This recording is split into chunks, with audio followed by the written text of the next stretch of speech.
Sir నిన్న Radisson pub గురించి తెలిసింది. అందులో చాలా మంది ఉన్నారు అని చెప్పి తెలిసింది డ్రగ్స్ విషయంలో. ఈ రీసెంట్గా మళ్ళీ డైరెక్టర్ క్రిష్ కూడా ఉన్నారు అని చెప్పి వార్తలు వస్తున్నాయి. ఎంతవరకు నిజం అంటారు సార్? కాంగ్రెస్ ప్రభుత్వం వచ్చిన తర్వాత డ్రగ్స్ మీద చాలా సీరియస్గా మేము తీసుకుంటామని రేవంత్ రెడ్డి చెప్పాడు. అట్లాగే ఇక్కడ ఆయన శ్రీనివాసరెడ్డి సిపి వచ్చిన తర్వాత కూడా ఆయన ఛార్జ్ తీసుకుంటున్నప్పుడే ఆయన డ్రగ్స్ మీదనే మాట్లాడాడు. ఫస్ట్ ప్రయారిటీ మాకు ఇది. సినిమా వాళ్ళని కూడా హెచ్చరించాడు. కానీ నాకు తెలిసి సినిమా వాళ్ళు కానీ డ్రగ్స్ యూజర్స్ కానీ పెడ్లర్స్ కానీ దీన్ని సీరియస్గా తీసుకున్నట్లేదు. అప్పుడు ఆ తర్వాత కూడా విపరీతం కేసులు జరుగుతున్నాయి, మనం చెప్పుకుంటూనే ఉన్నాము.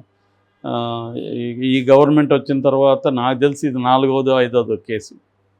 ప్రతి కేసులో కూడా ఏదో రకంగా సినిమా వాళ్ళు ఇన్వాల్వ్ అవుతున్నారు. సో ఇప్పుడు ఏం జరిగిందంటే మొన్న రాడిసన్ బ్లూ గచ్చిబౌలి అది ఆ హోటల్లో గతంలో కూడా జరిగింది. మనం అది కూడా మాట్లాడుకున్నాం. అక్కడ ఏంటంటే గతంలో ఫుడ్ అండ్ మింక్ పబ్లో అప్పుడు మన అమ్మాయి పేరు నిహారిక నాగబాబు కూతురు ఉగాది టైంలో వెళ్తే ఉగాది పచ్చడి కోసం వెళ్ళిందని అప్పట్లో వచ్చాయి. అక్కడ డ్రగ్స్ పట్టుబడినారు. అప్పుడు ఈ పబ్కి లైసెన్స్ కూడా క్యాన్సిల్ చేశారు. అయితే మళ్ళీ వీళ్ళు లైసెన్స్ తీసుకుని 24 గంటలు మద్యం సరఫరాకు కూడా మళ్ళీ లైసెన్స్ తీసుకున్నారు. దానికి 56 లక్షల ఫండ్ ట్యాక్స్ కూడా కట్టామని చెప్తున్నారు. అంటే ఇక్కడే ప్రాబ్లమ్స్ ఉంటాయి. అండ్ నేను గతంలో కూడా చెప్పాను, డ్రగ్స్ ఉన్నప్పుడు పట్టుకోవడం వరకు ఓకే, కానీ ఫాలో అప్ అనేది ఆ డ్రగ్స్ పట్టుకున్న వాళ్ళని ప్రాపర్గా ఇన్వెస్టిగేట్ చేయడం, ఎఫ్ఐఆర్ దగ్గర నుంచి కేసు డైరీ దగ్గర నుంచి ఛార్జ్ షీట్ దగ్గర నుంచి ప్రాపర్ విట్నెస్ కలెక్ట్ చేయడం, విట్నెసెస్ని తర్వాత ఫోరెన్సిక్ రిపోర్ట్స్ని చేయడం, అంటే మల్టీ డైమెన్షనల్ ఇన్వెస్టిగేషన్ అంటారు. అంటే 360 డిగ్రీ ఇన్వెస్టిగేషన్ అంటారు. అటువంటిది చేసి స్ట్రాంగ్ కేసుని చేయడం, తర్వాత గవర్నమెంట్ నుంచి అడ్వకేట్స్ కూడా పబ్లిక్ ప్రాసిక్యూటర్స్ కూడా స్ట్రాంగ్గా కేసుని ప్రజెంట్ చేయడం. ఈ ప్రాసెస్ అనేది సరిగ్గా జరగట్లేదేమో అనిపిస్తుంది. బయట అంటే మనం లోతుగా వెళ్ళి అబ్జర్వ్ చేయకపోయినా మనకు బయట అబ్జర్వ్ చేస్తే ఈ ప్రాసెస్ పకడ్బందీగా లేదు. పట్టుకునే వరకు వీళ్ళు పట్టుకోగలుగుతున్నారు, కానీ తర్వాత లేదు. తర్వాత కానీ ఉంటే వీళ్ళు మళ్ళీ నేరాలు చేయడానికి ధైర్యం ఉండదు. అది లేదు కాబట్టి వీళ్ళు ఏంటంటే మహా అంటే పట్టుకుంటారు, 4 రోజులు మీడియాలో వస్తుంది, తర్వాత మళ్ళీ మేనేజ్ చేసుకోవచ్చు అనేదే కనిపిస్తుంది. ఆ మధ్య కూడా ఇక్కడ మేనేజ్ చేసిన పంజాగుట్ట పోలీస్ స్టేషన్లో 86 మందిని బదిలీ చేశారు. దాన్ని బట్టి అర్థం చేసుకోవచ్చు ఏ స్థాయి కరప్షన్ పోలీస్ స్టేషన్లలో ఉంది అని. సో అది కరెక్ట్ చేయకుండా రేవంత్ రెడ్డి హంకారాలు చేస్తే లాభం లేదు. ఈ సిస్టమ్స్ని క్లీన్ చేయాలి, వాటిని ట్రాన్స్పరెన్సీ పెంచాలి. అవి చేయకపోతే ఇవన్నీ ఏంటంటే డ్రామాకే పనికొస్తాయి. సినిమా వాళ్ళు కూడా ఉన్నారని చెప్పడానికి డ్రామాకే. సో ఇప్పుడు ఏం జరిగిందంటే SOT special operating team and TS NAB అంటే తెలంగాణ స్టేట్ నార్కోటిక్స్ బ్యూరో, ఈ 2 డిపార్ట్మెంట్స్ సంయుక్తంగా దాడి చేశాయి. రాడిసన్ బుల్లులో 1200, 1204, 1200, 1204 2 రూముల మీద అటాక్ చేశారు. అక్కడ ఒక డ్రగ్ పార్టీ జరుగుతుందని వాళ్ళకి ఇన్ఫర్మేషన్ వస్తే వాళ్ళు వెళ్ళారు. వెళ్ళినప్పుడు అందరూ లేరు, వాళ్ళకి 3 ఉన్నారు అక్కడ.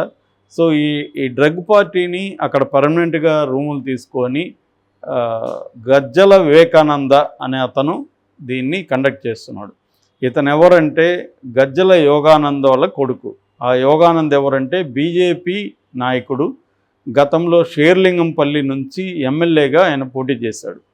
సో వాళ్ళ అబ్బాయి ఇతను మంజూరా గ్రూప్ ఆఫ్ కంపెనీస్కి కూడా డైరెక్టర్గా ఉన్నాడు ఈ వివేకానంద.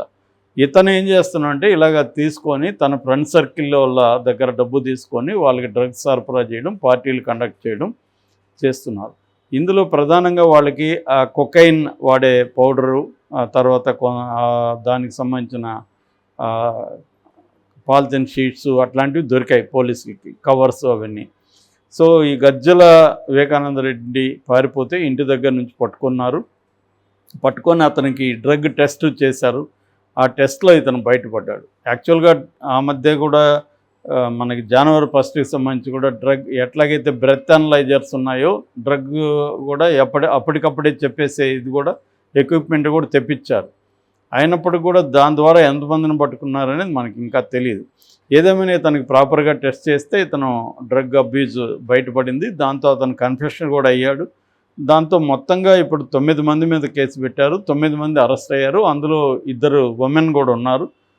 ఇంకా లిషి అనే ఒక అమ్మాయి, నిన్న కూడా చెప్పుకున్నాం. లిషి అంటే లిషి గణేష్ ఆమె, వాళ్ళక్క కుషిత లేదు. కానీ గతంలో కూడా ఇలాంటివి జరిగినప్పుడు వాళ్ళక్క మేము అదేదో బజ్జీ తినడానికి వెళ్ళామని చెప్పింది.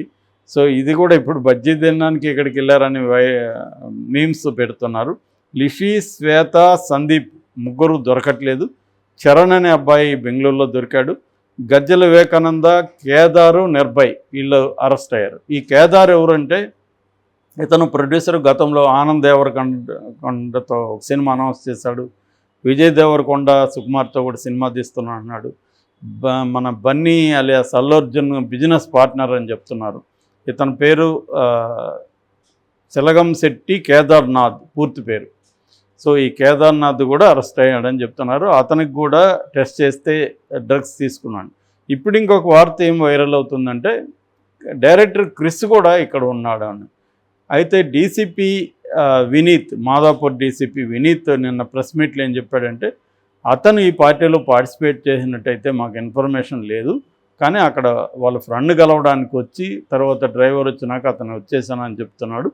అయినా కూడా మేము అతను విచారణకు పిలిచాము, డ్రగ్ టెస్ట్కి కూడా పిలిచాము. అతను వస్తానన్నాడు, డ్రగ్ టెస్ట్ కూడా చేసుకుంటానన్నాడు అని చెప్తున్నారు. అంటే ఒక్కోసారి ఏం జరుగుతుందంటే అదే హోటల్లో కాకతీయంగా వేరే పనులు ఉన్నప్పుడు కూడా వెళ్ళొచ్చు మనం. ఎందుకంటే ఈ రాడిసన్ బ్లూలో సినిమా హీరోలు, క్యారెక్టర్ ఆర్టిస్టులు రకరకాలు దిగుతుంటారు. అక్కడ డిస్కషన్లు జరుగుతుంటాయి. అంటే కొన్ని రకాల హోటల్లో కంఫర్టబుల్గా ఉంటే వాటికే వెళ్తుంటారు సినిమా వాళ్ళు కూడా. అక్కడ మన పక్క రూమ్లో ఏం జరుగుతుంది మనకు ఎలా తెలుస్తుంది? కాబట్టి అటువంటిది ఏమైనా ఉండొచ్చు అనేది అంటున్నారు. క్రిష్ అయితే తీసుకున్నట్టు, డ్రగ్స్ తీసుకున్నట్టు తమ విచారణలో ఇప్పటివరకు ఎవరు కూడా చెప్పలేదని చెప్తున్నారు. బిగినింగ్లో ఏమో మన రోసయ్య మనవడు కూడా ఉన్నట్టు అని చెప్పారు, కానీ తర్వాత దాని గురించి ఎవరు మాట్లాడలేదు. సో ఇప్పుడు వీళ్ళ మీద NDPS యాక్ట్ కింద కేసు నమోదు చేసి 9 మందిని కోర్టుకు పెట్టాము, జైలుకి పంపించామని చెప్తున్నారు. మరి ఇంకా విచారణలో ఏమేమి జరగబోతుంది అనేది మనం చూడాలి. రెండోది ఏంటంటే ఈ రాడిసన్ బ్లూ వాళ్ళ మీద కేసులు పెట్టారా లేదనేది ఇప్పటివరకు తెలియట్లేదు. ఎందుకంటే అక్కడ కండక్ట్ చేస్తున్నప్పుడు వాళ్ళు కూడా బాధ్యత తీసుకోవాల్సింది. పదే ఎందుకు వాళ్ళ హోటల్ పేరే వస్తుంది? నిజానికి మామూలుగా రాడిసన్ బ్లూకి మనలాంటి వాళ్ళు ఎవరు వెళ్తే మన ఐడి కార్డులు అన్నీ తీసుకొని తర్వాత పైన మనం ఎవరిని కలవాలో వాళ్ళకి ఫోన్లు చేసి ఇంత తతంగం ఉంటుంది. మరి ఇది ఇంతమంది రెగ్యులర్గా పార్టీలు చేస్తుంటే ఆ రూమ్లో ఏం చేస్తున్నారు వీళ్ళు, ఏం జరుగుతుంది అనేది వీళ్ళకి తెలియకుండా ఎలా జరుగుతుంది? నిఘా వ్యవస్థ ఉంటుంది, CCTVలు ఉంటాయి. వాళ్ళు ఎక్కేటప్పుడు ఎలా వస్తున్నారు, డ్రగ్స్ వేసుకున్నాక ఎలా వస్తున్నారు తెలుస్తుంది. సో తెలియకుండానే చేస్తున్నారా? రెండోది పారిపోయేదానికి కూడా వాళ్ళు కోఆపరేట్ చేశారని చెప్తున్నారు. ఎందుకంటే వెనక నుంచి దాంట్లోకి బేస్మెంట్లోకి వెళ్ళి అక్కడ నుంచి పారిపోయారని చెప్తున్నారు వీళ్ళు వెళ్ళే లోపల. అంటే వీళ్ళు వెళ్ళగానే ఇక్కడ నుంచి ఇన్ఫర్మేషన్ వెళ్ళిపోయి ఉంటుంది వాళ్ళకి రూమ్లోకి. అలాంటి ఒక సిస్టమ్ కూడా వాళ్ళు ముందే ప్లాన్ చేసుకుంటారు. ఒకవేళ పోలీసులు వస్తే మాకు ఇన్ఫర్మేషన్ ఇచ్చేయండి అని. అలాగా ఇన్ఫర్మేషన్ వెళ్ళిపోయి పారిపోయారు అందరూ.